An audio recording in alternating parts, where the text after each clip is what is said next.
danes je na vaji Falko 6 v vojašnici Kranj predviden scenarij, pri katerem se bo odvilo zborovanje, na katerem govori nepriljubljen gospodarstvenik. In že včerajšnji dogodki so nam nakazali, da lahko pride do napada z biološkimi agensi, kar se tudi zgodi.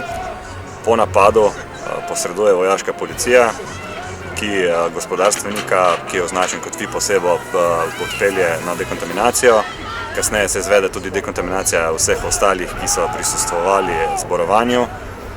Nato se izvede biološko vzorčenje, da se potrdi sum na uporabo biološkega agensa, in kasneje se dogodek zaključi tudi z dokončno dekontaminacijo objekta in pa prostora okrog, kjer se je odvilo zborovanje.